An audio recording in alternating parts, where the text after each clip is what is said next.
Arakan রাজসভা সম্পর্কিত তথ্যাবলী আমাদের জানতে হবে, কারণ আরাকান রাজসভা হচ্ছে বাংলা সাহিত্যের অন্যতম একটা জায়গা। কারণ আরাকান রাজসভাতে এত এত বিখ্যাত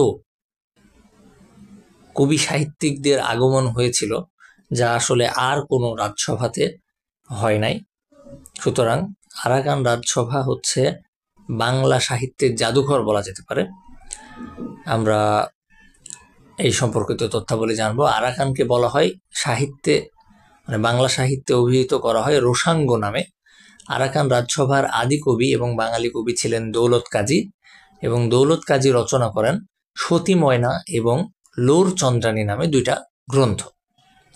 আরাকান রাজসভার শ্রেষ্ঠ কবি ছিলেন আলাউল। আলাউল কিন্তু চট্টগ্রামের লোক, তিনি চট্টগ্রামের জোবরায় জন্মগ্রহণ করেন। আলাউলের কয়েকটা রচনা আছে, তার মধ্যে বিখ্যাত হচ্ছে পঞ্চাবতী, হপ্তপয়কর, সিকান্দার নামা, তোহফা, সাইফুল মুলক, বদিউজ্জামান।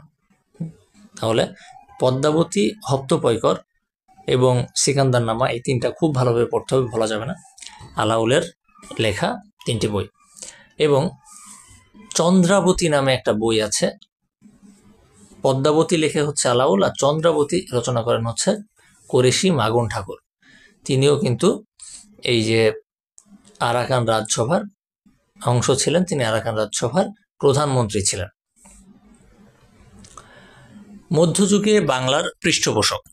পৃষ্ঠপোষক বলতে বোঝায় মধ্যযুগে আসলে তখন যেহেতু রাজতন্ত্র চলতো, তো রাজসভার যারা মূলত রাজা ছিলেন বা রাজা স্থানীয় লোকজন ছিলেন, তারাই মূলত পৃষ্ঠপোষক হিসেবে কাজ করত। পৃষ্ঠপোষক হিসেবে তারা কি করত, তারা তাদের রাজসভার যে কবি যারা ছিলেন তাদেরকে অনুপ্রাণিত করত, তাদেরকে সাহস যোগাতো, তাদেরকে অর্থ দিয়ে সহায়তা করতো, বিভিন্নভাবে সহায়তা করতো এবং বলতো যে হ্যাঁ, তোমরা সাহিত্য রচনা করো, তোমাদের সাথে আমরা আছি।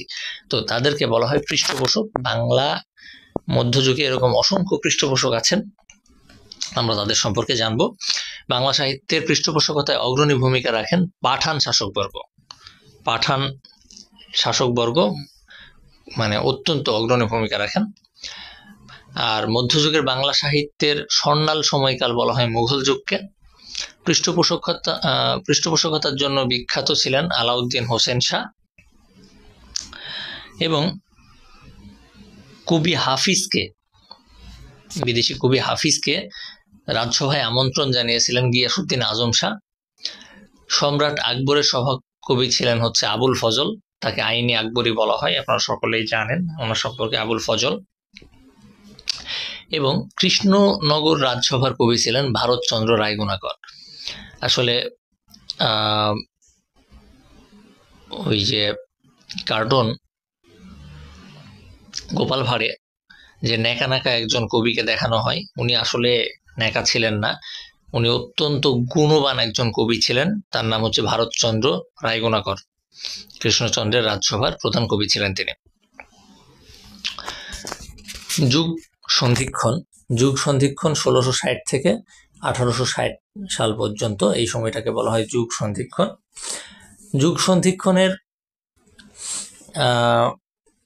সময় এই যে মধ্যযুগের শেষ কবি যিনি ভারতচন্দ্র রায়গুণাকর, তার মৃত্যু হয়, এবং তার মৃত্যুর মধ্য দিয়েই কিন্তু মধ্যযুগের যে সাহিত্য, সেই সাহিত্যের অবসান ঘটে। অবক্ষয় বা যুগ সন্ধিক্ষণের সময়কাল হচ্ছে 100 বছর। এটা হচ্ছে 1660 থেকে 1860 এর মধ্যে 100 বছর সময়। যুগ সন্ধিক্ষণের কবি ছিলেন ঈশ্বরচন্দ্র গুপ্ত। এই সময় উদ্ভব ঘটে কবিওয়ালা বা শায়েরের। কবিওয়ালা বা শায়েরের এরা হচ্ছে গ্রামে গ্রামে গান করে বেড়াতো।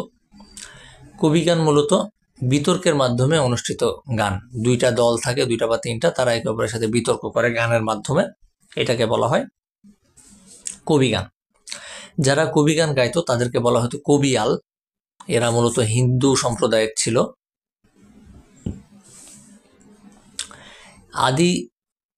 কবিগানের আদি কবি ছিলেন হচ্ছে গোজলা গুই।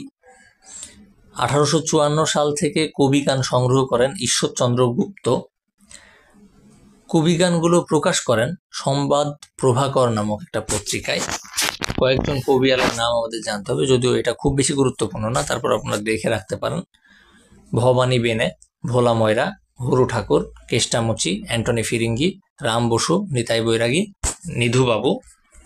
এর মধ্যে ভোলা ময়রা, হরু ঠাকুর, কেষ্টামুচি এবং অ্যান্টনি ফিরিঙ্গি এই চারজনের নাম অবশ্যই মনে রাখতে হবে। এরা ছিলেন কবিয়াল। শায়ের, আরবি ভাষায় শায়ের অর্থ হচ্ছে কবি। মুসলমান দোভাষী পুঁথি রচয়িতাদের বলা হতো শায়ের। দোভাষী পুঁথি রচয়িতা যারা ছিল তাদেরকে বলা হতো শায়ের। পুঁথি সাহিত্য হলো আরবি ফার্সি মিশ্রিত ইসলামী চেতনা সমৃদ্ধ সাহিত্য। পুঁথি সাহিত্যের প্রথম এবং সার্থক কবি ছিলেন ফকির গরিবুল্লাহ। পুঁথি সাহিত্যের প্রথম এবং সার্থক কবি ছিলেন ফকির গরিবুল্লাহ। সৈয়দ হামজার কাব্যগুলো হলো আমির হামজা, জৈগনের পুঁথি এবং হাতেম তাই নামের 3টা কাব্যগ্রন্থ তার ছিল। এখন আমরা জানবো টপ্পা গান সম্পর্কে।